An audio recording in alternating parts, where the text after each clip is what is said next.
പാലക്കാട് ധോണിയിൽ വനം വകുപ്പിന്റെ PT-7 ദൗത്യം വിജയം. PT-7 ധോണി ഫോറസ്റ്റ് സ്റ്റേഷനിലെ കൂട്ടിൽ അടച്ചു.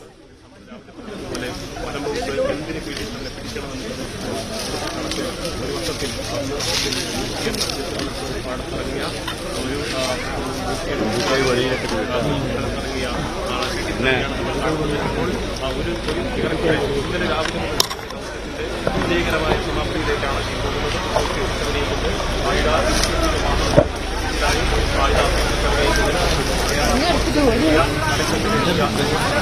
നിലയിടത്തോടു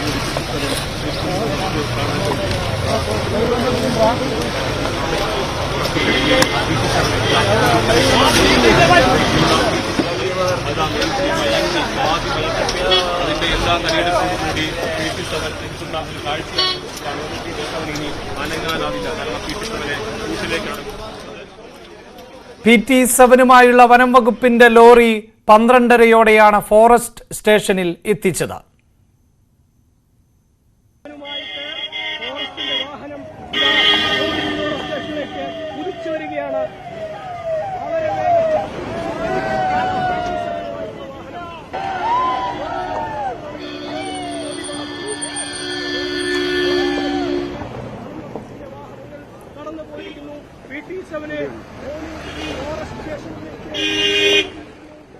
രാവിലെ 5:45 ഡോക്ടർ അരുൺ സക്കറിയയുടെ നേതൃത്വത്തിലുള്ള ദൗത്യസംഘം വനത്തിന് ഉള്ളിൽ പ്രവേശിച്ചത്.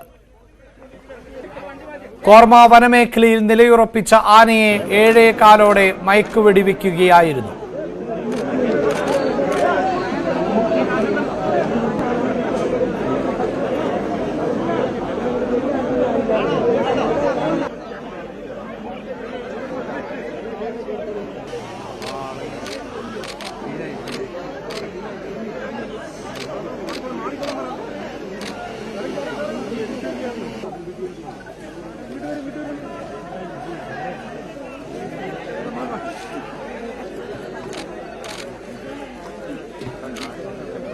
ആനയെ വളഞ്ഞ ദൗത്യസംഘം കുങ്കിയാനകളുടെ സഹായത്തോടെ 11:30 ലോറിയിൽ കയറ്റിയത്. വഴങ്ങാതെ നിന്ന PT-7 സുരേന്ദ്രൻ അടക്കമുള്ള കുങ്കിയാനകൾ ലോറിയിൽ കയറ്റുകയായിരുന്നു.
വാർത്തയുടെ വിശദാംശങ്ങളുമായി CV അനുമോദ് ചേരുന്നുണ്ട്. അനുമോദ്, മണിക്കൂറുകൾ നീണ്ട പ്രയത്നത്തിനൊടുവിലാണ് PT-7 കൂട്ടിലാക്കിയത്.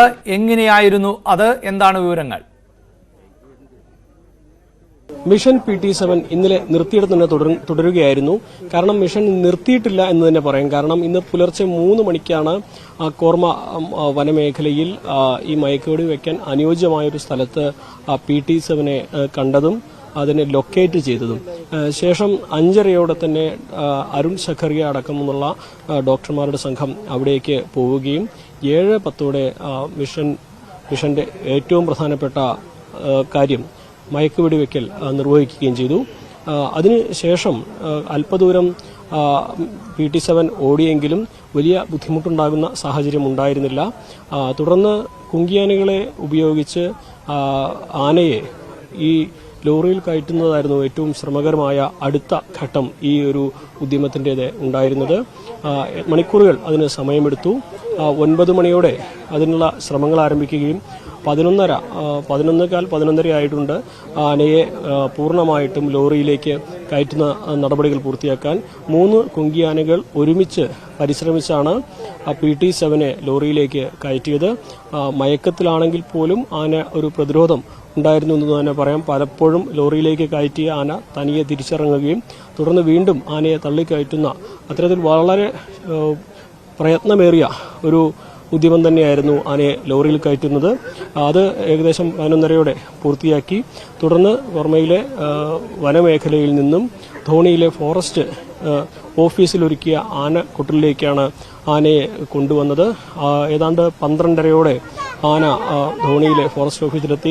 ഏറ്റവും ശ്രദ്ധേയമായ കാര്യം, ഈ നാടിനെ മുഴുവൻ വിറപ്പിച്ചിരുന്ന, അതുവരെ ആനയെ കണ്ട് പേടിച്ചൊടിയിരുന്ന ആളുകളൊക്കെ തന്നെ ആനയെ കാണുവാൻ വേണ്ടി വനമേഖലയിൽ റോഡരികിൽ എല്ലാം തന്നെ കാത്തു നിൽക്കുന്ന ഒരു കാഴ്ചയാണ് നമ്മൾ കണ്ടത്. വളരെ വേഗത്തിൽ ആനയെ ആനക്കൊട്ടിൽ എത്തിക്കുകയും തുടർന്ന് 12:45 1 മണിക്ക് മുമ്പായിട്ട് ആനയെ കൂട്ടിൽ കയറ്റുകയും ചെയ്തു. അതോടെ ഈ ഒരു നാട്, ധോണി എന്ന ഈ ഒരു നാട് മുഴുവൻ പേടിച്ചിരുന്ന, ആശങ്കപ്പെട്ടിരുന്ന ഒരു ആനയുടെ അഴിഞ്ഞാട്ടത്തിന് അവസാനമായിരിക്കുകയാണ്. ഈ നാടിന്റെ വലിയ ഒരാവശ്യമായിരുന്നു. കഴിഞ്ഞ 1.5-2 വർഷമായിട്ട് ഈ ആന കാരണമുള്ള ദുരിതം അത് പല മേഖലയിലും കർഷകരും അതുപോലെ തന്നെ ഇവിടെ താമസിക്കുന്നവരും ഓട്ടോക്കാർക്ക് വരെ വരാൻ കഴിയാത്തത്ര ഒരു സാഹചര്യം വൈകുന്നേരമാവുന്നതോടെ ഇവിടെ ഉണ്ടാവുന്ന അവസ്ഥയായിരുന്നു. കൃഷിയെല്ലാം തന്നെ ആന, ഏത് വിളവാണെങ്കിലും ആന പൂർണ്ണമായിട്ട് നശിപ്പിക്കുന്ന ഒരു സാഹചര്യം. അത്തരത്തിൽ ജനജീവിതത്തിന് പൂർണ്ണമായിട്ടും വലിയ തരത്തിലൊരു ഭീഷണിയായിരുന്ന ഒരു ആനയാണ് വനം വകുപ്പിന്റെയും മറ്റ് ഉദ്യോഗസ്ഥരുടെയും എല്ലാം കൂട്ടായ പ്രയത്നത്തിൽ ഇപ്പോൾ കൂട്ടിലായിരിക്കുന്നത്. ഈ മിഷൻ PT-7 വലിയ തോതിൽ എല്ലാവരുടെയും ഒരു കൂട്ടായ പരിശ്രമമായിരുന്നു. അത് വിജയകരമായിട്ട് തന്നെ അവസാനിപ്പിക്കാൻ സാധിച്ചത് ഉദ്യോഗസ്ഥർക്കും നാട്ടുകാർക്കുമെല്ലാം ഒരേപോലെ ആശ്വാസവും അഭിമാനവും നൽകുന്ന ഒരു കാര്യമാണ്. തീർച്ചയായും സൂചിപ്പിക്കുന്ന പോലെ ജനങ്ങളെ സംബന്ധിച്ചിടത്തോളം ഏറെ ആശ്വാസകരമാകുന്ന ഒന്ന് എന്നുള്ളതാണ്. അതുകൊണ്ട് തന്നെ ഇപ്പോൾ പ്രസാദ് ഉടുമ്പശ്ശേരി കൂടി ചേരുന്നുണ്ട്. പ്രസാദ്, ജനങ്ങൾ വലിയ ആശ്വാസത്തിലാകുന്നു എന്നതിൽ തർക്കമില്ല. എന്താണ് അവർക്ക് പറയാനുള്ളത്? PT-7 പിടിച്ചതോടുകൂടി വലിയ ആശ്വാസത്തിലാണ് നാട്ടുകാർ. കാരണം കഴിഞ്ഞ കുറെ വർഷങ്ങളായി 2 വർഷത്തോളമായി ഈ മേഖലയിൽ സ്ഥിരമായി ഇറങ്ങിയിരുന്ന ഒരു കാട്ടാനയായിരുന്നു PT-7. അതുകൊണ്ട് തന്നെ അവരുടെ ഈ നിരന്തരം ഇറങ്ങുന്നത് കൃഷിസ്ഥലങ്ങളിലും അതോടൊപ്പം തന്നെ വീടിന്റെ പരിസരങ്ങളിലും എല്ലാം തന്നെ ആന ഇറങ്ങുകയും നാശനഷ്ടങ്ങൾ വരുത്തുകയും ചെയ്തു.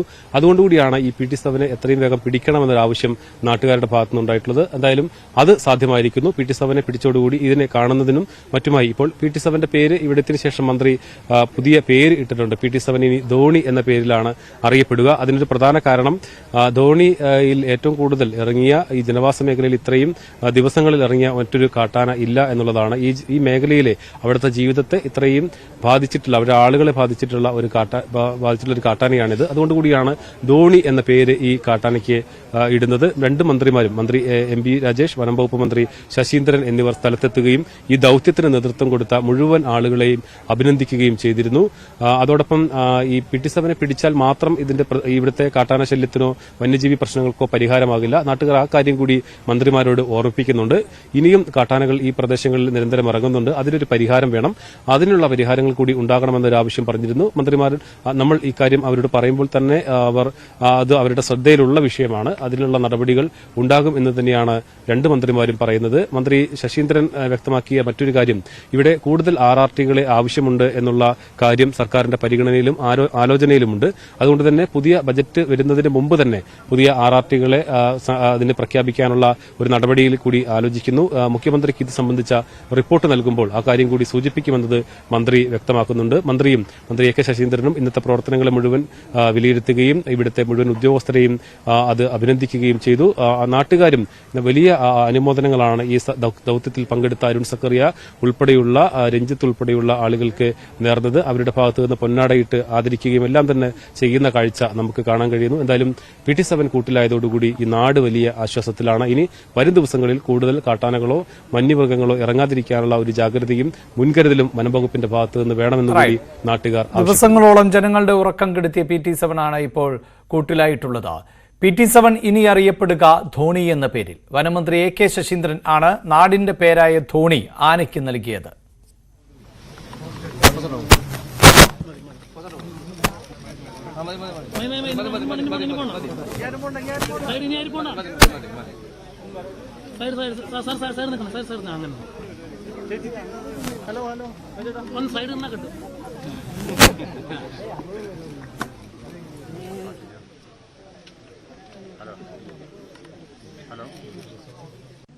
ഈ പുതുതായി വനം വകുപ്പിന്റെ സ്വത്തായി മാറിയിട്ടുള്ള ഈ PT-7 എന്ന പേര് മാറ്റി ധോണി എന്ന പേര് ഇടാനാണ് നിർദ്ദേശിച്ചിട്ടുള്ളത്. അപ്പൊ ഇനി മേലാൽ ഈ ആനക്ക് ധോണി എന്ന പേരാണ് നാമകരണം ചെയ്തിട്ടുള്ളത്.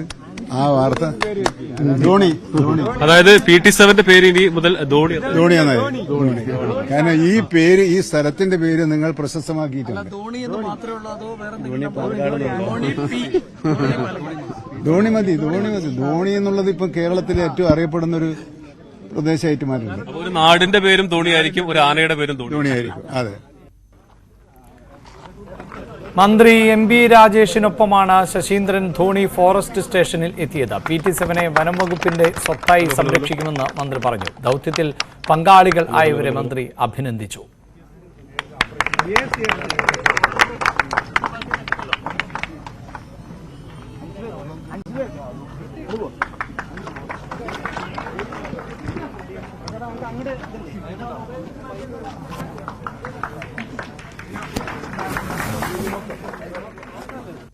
ജനങ്ങളുടെ ജീവനും സ്വത്തിനും സംരക്ഷണം നൽകുന്ന കാര്യത്തിൽ ഈ ഗവൺമെന്റിനുള്ള പ്രതിബദ്ധതയുടെ ഉദാഹരണങ്ങളിൽ ഒന്നാണ് ഇന്നത്തെ ഈ ഓപ്പറേഷൻ. എന്റെ ഒരു ബിഗ് സല്യൂട്ട് അരുൺ സക്കറെ ഉൾപ്പെടെ ഈ ദൌത്യസംഘത്തിലെ ടീം അംഗങ്ങൾക്ക് വേണ്ടി നിങ്ങളുടെ മുമ്പാകെ പ്രകടിപ്പിക്കുകയാണ്. 3 ഘട്ടങ്ങളിലായി നടത്തിയ ഓപ്പറേഷൻ കുറ്റമറ്റതായിരുന്നു. അപ്പോൾ ഞാൻ എല്ലാവരെയും അഭിനന്ദിക്കുകയാണ്. നാട്ടുകാരെ, മാധ്യമപ്രവർത്തകരെ, ഉദ്യോഗസ്ഥന്മാരെ, ഡോക്ടറെ, എല്ലാവരെയും. ഇനി അങ്ങോട്ട് നമുക്ക് ഈ പ്രദേശം ഒന്ന് ശാന്തമാക്കി വെക്കണം. PT-7 നിരീക്ഷണത്തിൽ തന്നെയായിരുന്നു എന്നും ഉദ്ദേശിച്ച പ്രകാരം മയക്കുവെടിവെച്ച് വരുതിയിലാക്കാൻ കഴിഞ്ഞുവെന്നും ഡോക്ടർ അരുൺ സക്കറിയ പറഞ്ഞു. നമുക്ക് 2 ചലഞ്ച് ഉണ്ടായിരുന്നു. ഒന്ന്, ആനിമൽ നിൽക്കുന്നത് ജനപ്രദേശത്തിനുള്ളിലും കാടിന്റെ ഉള്ളിൽ നല്ല ശരിക്കും സ്റ്റീപ്പാണ്. അവിടെ നമുക്ക് ചെയ്യാൻ പറ്റും. അപ്പം നമുക്ക് ചെറിയൊരു വിൻഡോ ഉള്ളൂ, ചെറിയൊരു സ്പേസേ ഉള്ളൂ. ആ സ്ഥലത്ത് ചെയ്യാന്നുള്ളതായിരുന്നു നമ്മുടെ ചലഞ്ച്. അപ്പം അത് കറക്റ്റായിട്ട് നമുക്ക് ചെയ്യാൻ പറ്റി. നമുക്ക് 4:30 നമ്മൾ ഓപ്പറേഷൻ സ്റ്റാർട്ട് ചെയ്തു. ദെൻ 6 മണിക്ക് ആനിമലിനെ സ്പോട്ട് ചെയ്തു. 7 മണിക്ക് നമുക്ക് ഡാറ്റ് ചെയ്യാൻ പറ്റി കൃത്യമായിട്ട്, നമ്മൾ വിചാരിച്ച പോലെ തന്നെ. സോ കറക്റ്റ് പൊസിഷനിൽ നമുക്ക് കിട്ടുകയും ചെയ്തു. നമുക്ക് വലിയൊരു സ്ട്രെസ് വന്നില്ല. അവിടുന്ന് ലോഡ് ചെയ്തു, കുങ്കി വെച്ച് ലോഡ് ചെയ്തു കൊണ്ടുവന്നു. പക്ഷേ ആനിമൽ നല്ല ഹെഫ്റ്റി ആനിമലാണ്, നല്ല ചലഞ്ചിങ് ആയിരുന്നു. ആക്ച്വലി ചാർജിങ് ഉണ്ടായിരുന്നു. സോ ആ രീതിയിൽ നോക്കുമ്പോൾ വളരെ അൺഇവന്റ്ഫുൾ ആയിട്ട് വളരെ എല്ലാം നല്ല ഭംഗിയായിട്ട് കഴിഞ്ഞു.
ഇടവേള. വാർത്തകൾ തുടരുന്നു. ഹർത്താൽ കേസിൽ PFI നേതാക്കളുടെ സ്വത്ത് കണ്ടുകെട്ടൽ നാളെ പൂർത്തിയാക്കുമെന്ന് റവന്യൂ മന്ത്രി കെ രാജൻ. ആഭ്യന്തര വകുപ്പിന്റെ നിർദ്ദേശപ്രകാരമാണ് റവന്യൂ വകുപ്പിന്റെ നടപടികൾ പുരോഗമിക്കുന്നത്. ഹർത്താൽ അക്രമ സംഭവങ്ങളുമായി ബന്ധപ്പെട്ട് പോപ്പുലർ ഫ്രണ്ട് ഓഫീസുകളിലും ഭാരവാഹികളുടെ വീടുകളിലുമടക്കം 208 കേന്ദ്രങ്ങളിൽ റവന്യൂ വകുപ്പ് കണ്ടുകെട്ടൽ നടപടി പൂർത്തിയാക്കി. അമേരിക്കയിൽ വീണ്ടും വെടിവെപ്പ്. ലോസ് ഏഞ്ചൽസിലെ മൊണ്ടേറെ പാർക്കിലുണ്ടായ വെടിവെപ്പിൽ 10 പേർ കൊല്ലപ്പെട്ടു. ചൈനീസ് പുതുവത്സരാഘോഷങ്ങൾക്കിടെയാണ് വെടിവെപ്പുണ്ടായത്. 10 പേർക്ക് പരിക്കേറ്റു. ഇവരിൽ പലരുടെയും നില ഗുരുതരമാണ്. ആരാണ് അതിക്രമം നടത്തിയതെന്നോ വെടിവെപ്പിന്റെ കാരണം എന്താണെന്നോ വ്യക്തമല്ല.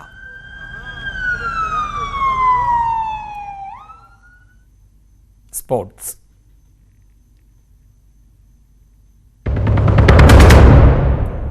ലോകകപ്പ് ഹോക്കിയിൽ ക്വാർട്ടർ പ്രതീക്ഷയിൽ ഇന്ത്യ ഇന്നിറങ്ങും. ക്രോസ് ഓവർ മത്സരത്തിൽ ന്യൂസിലാൻഡിനെ നേരിടും. ഇന്ത്യൻ സമയം രാത്രി 7 മുതലാണ് പോരാട്ടം. നിലവിൽ ഗ്രൂപ്പ് ഡിയിൽ 2ാം സ്ഥാനത്താണ് ഇന്ത്യ. ഗോൾ ശരാശരിയിൽ മുന്നിലുള്ള ഇംഗ്ലണ്ട് ക്വാർട്ടറിൽ പ്രവേശിച്ചിരുന്നു. ISLൽ വിജയവഴിയിൽ തിരിച്ചെത്താൻ കേരള ബ്ലാസ്റ്റേഴ്സ് ഇന്നിറങ്ങും. FC ഗോവയാണ് എതിരാളികൾ. ഗോവയെ രാത്രി 7:30 മുതലാണ് പോരാട്ടം. കഴിഞ്ഞ മത്സരത്തിൽ മുംബൈ സിറ്റിയോട് പരാജയപ്പെട്ട ബ്ലാസ്റ്റേഴ്സ് നിലവിൽ പോയിന്റ് പട്ടികയിൽ 3ാം സ്ഥാനത്താണ്. ഈ ന്യൂസ് ബുള്ളറ്റിൻ പൂർണ്ണമാകുന്നു. നമസ്കാരം.